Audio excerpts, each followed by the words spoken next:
پورے قرآن میں تقریباً 20 سے زیادہ جگہوں پر، پورے قرآن میں اللہ نے تقریباً 20 سے زیادہ مقام پر اپنے گناہگار بندوں سے یا عبادی یا عبادی یا عبادی کہہ کر پکارا ہے، اپنے گناہگار بندوں کو۔ اور قرآن کی تو ایک آیت ایسی ہے کہ جس میں اپنے گناہگار، ان گناہگار بندوں کو بھی بندہ کہا ہے جس میں زمین و آسمان بھر کر بھی اس نے گناہ کر لیے۔ قُلْ يَا عِبَادِيَ الَّذِينَ اسْرَفُوا عَلَىٰ أَنفُسِهِمْ لَا تَقْنَطُوا مِن رَحْمَتِ اللَّهِ۔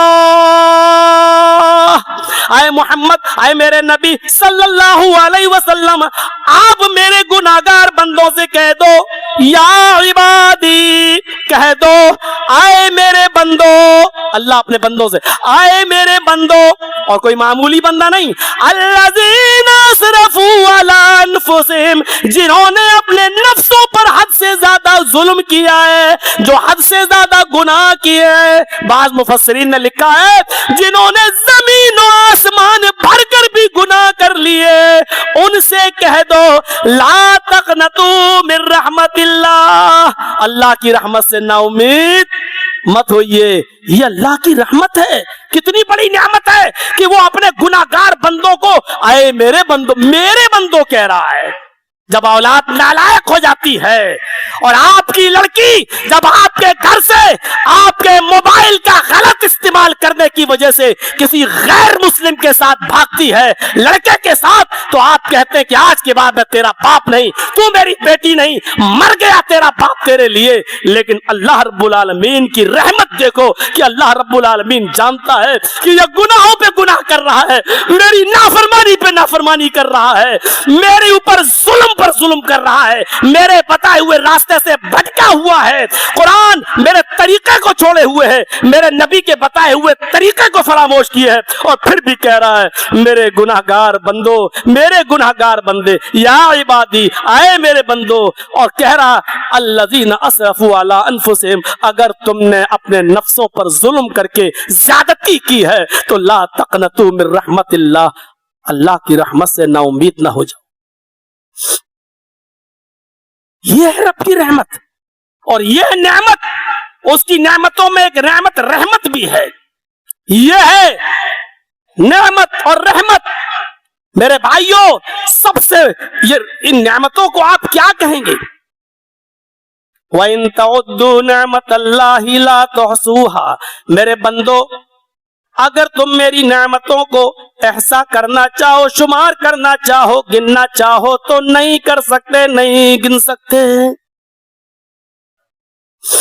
کیا کہو گے اس منظر کو کہ اللہ کے نبی صلی اللہ علیہ وسلم فرماتے ہیں، مسلم شریف کی روایت موجود ہے، حضرت عمر فاروق اس حدیث کے راوی ہیں، فرماتے ہیں کہ کچھ لوگ، کچھ جنگی قیدی جناب محمد رسول اللہ کے پاس لائے گئے۔ نبی اکرم کے زمانے میں کچھ لوگ جنگی قیدی پکڑ کر گرفتار کر کے نبی اکرم صلی اللہ علیہ وسلم کی خدمت میں لائے گئے۔ اللہ کے نبی نے فرمایا ان جنگی قیدیوں کے پیروں میں بیڑیاں ڈال دو۔ ان کے پیروں میں بیڑیاں ڈال دی گئی۔ اللہ کے نبی کی نظر ان جنگی قیدیوں پہ پڑی، ان میں ایک عورت ایسی تھی، ان جنگی قیدیوں میں ایک عورت ایسی تھی جس کا چھوٹا سا دودھ پیتا بچہ کہیں گم ہو گیا تھا، جس کا دودھ پیتا چھوٹا بچہ کہیں گم ہو گیا تھا۔ وہ عورت جس چھوٹے بچے کو دیکھتی اس کو پکڑ لیتی اور اپنی پستان سے لگا لیتی، اس کو پکڑ لیتی اور اپنے سینے سے لگا لیتی، اس کو دودھ پلانے لگتی۔ اللہ کے نبی صلی اللہ علیہ وسلم اس عورت کی ہر بچے کے ساتھ یہ محبت دیکھ کر پریشان ہے۔ آپ نے صحابہ سے پوچھا، اے صحابہ دیکھو ذرا اس عورت کا بچہ کہیں گم ہو گیا، اس کے دودھ، اس کی پستان میں جو دودھ بھرا ہے، یہ عورت جس بچے کو پکڑ لیتی اسی کو اپنا بچہ سمجھنے لگتی۔ بچے کی محبت میں دیکھو کیسی پاگل ہے کہ جس بچے کو دیکھتی پکڑ کے اپنے سینے سے لگا لیتی۔ اے صحابیوں بتاؤ، اے میرے ساتھیوں، اگر اس عورت کا اصلی بچہ اگر اس کو مل جائے اور پھر میں یہ کہوں کہ اس ماں آگ جلاؤ اور آگ جلنے کے بعد میں اس عورت سے کہوں کہ اپنے بچے کو آگ میں ڈال دے، تو کیا یہ ماں اپنے بچے کو آگ میں ڈال دے گی؟ مسلم شریف کی حدیث کے الفاظ پر غور کرو. اگر اس کا اصلی بچہ مل جائے اور میں یہ کہوں کہ اپنے بچے کو آگ میں ڈال دے تو کیا یہ ڈال دے گی؟ کہا اللہ کے نبی کیسے ہو سکتا ہے؟ کیسے ہو سکتا ہے؟ جو عورت اپنے جس بچے کو دیکھتی پکڑ لیتی اور اپنا بچہ سمجھ لیتی، اپنی پستان سے لگا لیتی، اس عورت کی محبت یہ کیسا گوارا کرے گی کہ وہ اپنے بچے کو آگ میں ڈال دے؟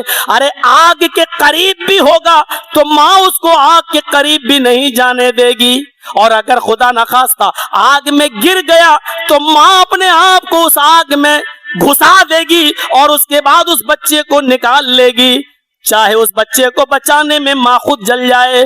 فرمایا جتنا پیار جتنی رحمت و محبت اس ماں کو اس بچے سے ہے، اپنے بچے سے ہے، کہ اس کی محبت یہ گوارا نہیں کرتی کہ آگ میں ڈالے. حدیث کے الفاظ غور کرو، اللہ ارحم بعبادہ من ہذہ بولدہا، اللہ ارحم بعبادہ من ہذہ بولدہا. جتنی محبت اس ماں کو اپنے بچے سے کہ وہ آگ میں نہیں جانے دے گی، اللہ کو اس ماں سے کہیں زیادہ گناہ محبت اپنے بندے سے ہوتی ہے. جب وہ اپنے گناہ سے توبہ کر کے لوٹ کر اللہ کے پاس آتا ہے اور پھر وہ کبھی اس گناہ کو دوبارہ کرنے کا ارادہ نہیں کرتا، اقرار نہیں کرتا، ہمیشہ کے لیے اس گناہ سے تائب ہوتا ہے، تب اللہ کو اپنے گناہگار بندے سے اس عورت سے بھی زیادہ محبت ہوتی ہے. کون سی نعمت ایسی ہے جو بیکار ہے اس کی؟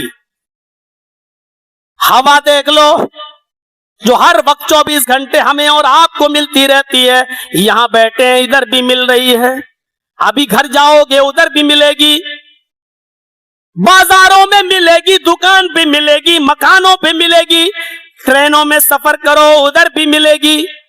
اور غور تو کرو میرے بھائیوں، سمندر میں پانی کے جہازوں اور کشتیوں میں بیٹھو تو ادھر بھی ملے گی، اور ہزاروں فٹ کی بلندیوں پر اگر اڑو، ہوائی جہاز کا سفر کرو تو ادھر بھی ملے گی. اگر ہوا کا دباؤ کم ہو جائے تو آکسیجن ماسک آپ کی آٹومیٹک آ جاتے ہیں، وہ آپ کو ناک میں لگانا پڑتا ہے، لیکن اللہ کی یہ نعمت تمہیں ادھر بھی ملتی ہے. غور کرو، وہ تمہیں نہ سمندر میں بھولتا ہے، وہ تمہیں نہ خشکی میں بھولتا ہے، وہ تمہیں نہ فضاؤں میں بھولتا ہے. اے اللہ کے بندو، ہم اس کو کیسے بھول جاتے ہیں؟ ارے وہ تو تمہیں اس وقت بھی نہیں بھولا جب تم اپنی ماں کے پیٹ میں تھے. ماں کے پیٹ کا اندھیرا، پیٹ کا اندھیرا، پھر رحم کا اندھیرا، پھر اس رحم، اس بچے دانی کے اندر ایک جھلی ہوتی ہے، اس جھلی کا اندھیرا، تین اندھیروں میں تم موجود، اور ادھر بھی اللہ نے یہ آکسیجن تمہیں پہنچائی، ادھر بھی اس نے یہ ہوا تمہیں پہنچائی، اس نے ادھر بھی تمہیں بھلایا نہیں، وہ تمہاری ماں کے پیٹ کے اندر بھی آکسیجن پہنچاتا رہا. غور کرو، جو تمہیں ادھر بھی نہیں بھولا، تم باہر آنے کے بعد اس کو کیسے بھول گئے؟ تم یہاں آئے تو اکیلے نہیں آئے، 2 ہاتھ لے کر آئے کمانے کے لیے، 2 پیر لے کے آئے چلنے کے لیے، زبان لے کے آئے بولنے کے لیے، دماغ لے کے آئے سوچنے کے لیے. یہ ساری کی ساری چیزیں تمہارے باپ کسی کرانہ مرچینٹ کی دکان سے خرید کے نہیں لائے تھے، یہ ساری کی ساری نعمتیں اللہ نے تمہیں ماں کے پیٹ کے اندر ہی دے دی. جب تم ماں کے پیٹ سے باہر نکلے تو ہوا پہلے سے موجود تھی، پانی پہلے سے موجود تھا، سانس لینے کے لیے ہوا پہلے سے موجود تھی، پانی پہلے سے موجود تھا. ہاں تم گوشت نہیں کھا سکتے تھے, ہاں تم کھچڑی نہیں کھا سکتے تھے, ہاں تم ابھی بھاری اور ثقیل چیزیں نہیں کھا سکتے تھے, تو اب تک جو تمہاری ماں کی پستان میں نہیں تھا, جیسے ہی تم باہر آئے اللہ نے تمہارے کھانے اور پینے کے لیے تمہاری ماں کی پستان میں تمہاری غذا پہلے سے بھر دی. میرے بھائیو, وَإِن تَعُدُّوا نِعْمَتَ اللَّهِ لَا تُحْصُوهَا, تم اللہ کی نعمتوں کو گننا چاہو تو نہیں گن سکتے, شمار کرنا چاہو تو نہیں کر سکتے. یہ نعمتیں ہیں ہاتھ, یہ نعمتیں پیر. جس کے پاس پیر نہیں اس سے پوچھو پیر کی قدر, جس کے پاس ہاتھ نہیں اس سے پوچھو ہاتھ کی قدر, جس کے پاس آنکھ نہیں اس سے پوچھو آنکھ کی قدر, جس کے پاس سننے کی طاقت نہیں اس سے پوچھو کان کی قدر میرے بھائیوں, اور جس کے پاس اولاد نہیں ہے اس سے پوچھو اولاد کی قدر. میرے بھائیوں, یہ نعمتیں ہیں, ان نعمتوں کی ہمیں اور آپ کو قدر کرنا چاہیے. اور ان تمام نعمتوں کے اوپر سب سے بڑی نعمت وہ ہے جس نعمت پر اللہ نے احسان جتا دیا. ابھی تک جو نعمتیں ہم نے آپ کو گنائی ہیں, اللہ نے کسی نعمت پر احسان نہیں جتایا, لیکن جب اس نے سب سے بڑی نعمت جناب محمد رسول اللہ کی شکل میں ہمیں دی تو احسان جتایا. اس نعمت کا ذکر قرآن میں یوں کیا, وَاذْكُرُوا نِعْمَةَ اللَّهِ عَلَيْكُمْ إِذْ كُنْتُمْ أَعْدَاءً فَأَلَّفَ بَيْنَ قُلُوبِكُمْ فَأَصْبَحْتُمْ بِنِعْمَتِهِ إِخْوَانًا. لوگو, اللہ کی اس نعمت کو یاد کرو. وَاذْكُرُوا نِعْمَةَ اللَّهِ عَلَيْكُمْ, اللہ کی اس نعمت کو یاد کرو جو اس نے تمہاری اوپر کی. إِذْ كُنْتُمْ أَعْدَاءً, کہ تم آپس میں ایک دوسرے کے دشمن تھے. فَأَلَّفَ بَيْنَ قُلُوبِكُمْ, تو اللہ نے اپنی نعمت یعنی محمد رسول اللہ کے ذریعے تمہیں آپس میں بھائی بھائی بنا دیا. یہ رسول کی آمد اتنی بڑی نعمت ہے, اتنی بڑی نعمت ہے کہ اس نے فرمایا, لَقَدْ مَنَّ اللَّهُ عَلَى الْمُؤْمِنِينَ إِذْ بَعَثَ فِيهِمْ رَسُولًا مِّنْ أَنفُسِهِمْ يَتْلُو عَلَيْهِمْ آيَاتِهِ وَيُزَكِّيهِمْ وَيُعَلِّمُهُمُ الْكِتَابَ وَالْحِكْمَةَ لَقَدْ مَنَّ اللَّهُ عَلَى الْمُؤْمِنِينَ إِذْ بَعَثَ فِيهِمْ رَسُولًا. اللہ کی اے مسلمانوں, تمہارے اوپر بہت بڑی نعمت, بہت بڑا احسان یہ ہے کہ اس نے تمہیں جناب محمد رسول اللہ جیسا نبی دیا. یہ نعمت ہے اللہ کی سب سے بڑی. اور جب نعمت دی تو کہہ دیا, لَقَدْ كَانَ لَكُمْ فِي رَسُولِ اللَّهِ أُسْوَةٌ حَسَنَةٌ, تمہارے لیے رسول اللہ صلی اللہ علیہ وسلم کی پوری زندگی آئیڈیل اور نمونہ ہے. میرے بھائیوں, ہم نبی کی پوری زندگی کا خلاصہ تو نہیں کر پائیں گے, اور نہ یہ وقت ہمیں اس کی اجازت بھی دیتا ہے. ہاں آئیے صرف ایک چیز یہ دکھا دوں. اللہ کی ان نعمتوں پر, اللہ کی ان نعمتوں پر اللہ کے رسول نے اللہ کو کتنا یاد کیا. ہمیں اور آپ کو بھی رسول کی اس تعلیم سے سبق حاصل کرنا چاہیے کہ جو ہمیں کبھی نہیں بھولا تو ہم اس کو کیوں بھولیں. آپ دعوت و تبلیغ کی زندگی لے لیجئے. جرجی صاحب آپ کے سامنے قرآن و حدیث کی دعوت دے رہے ہیں.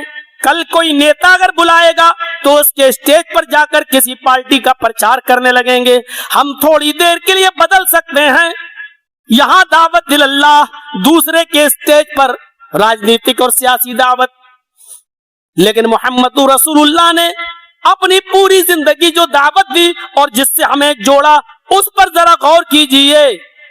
غار ہرا میں 40 سال کے بعد جب پہلی وحی نازل ہوتی ہے, اقرأ باسم ربک الذی خلق, وہاں سے رب کا نام لیا گیا, اور وہاں سے جب آپ نے لوگوں کو اللہ سے جوڑا تو مکمل 3 سال تک چپ کے رب کی طرف بلایا. 3 سال کے بعد جب حکم ہوا کوہ صفا پر چڑھ کر لوگوں کو اللہ کی دعوت دو, تو آج 3 سال کے بعد پہلی بار نکلے, کوہ صفا پر چڑھ گئے, لوگوں کو اب اللہ کی دعوت دیتے ہیں. تو جانتے ہو کس انداز سے, یا کعب ابن لوئین انقذوا انفسکم من النار یا مرۃ بن کعب انقذوا انفسکم من النار یا بنی عبد الشمس انقذوا انفسکم من النار یا بنی عبد مناف انقذوا انفسکم من النار یا بنی عبد المطلب انقذوا انفسکم من النار یا فاطمہ بنت محمد انقذی نفسک من النار لا اغنی عنک من اللہ سلینی من مالی ما شئت انی لا اغنی عنک من اللہ شیئا یا صفیہ بنت عبد المطلب انقذی نفسک من النار. آپ لوگوں کو اللہ کی طرف بلا رہے ہیں تو ایک ایک قبیلے کا نام لے کے کہہ رہے ہیں اے کعب ابن لوئی کے خاندان والوں اپنے آپ کو جہنم سے بچاؤ.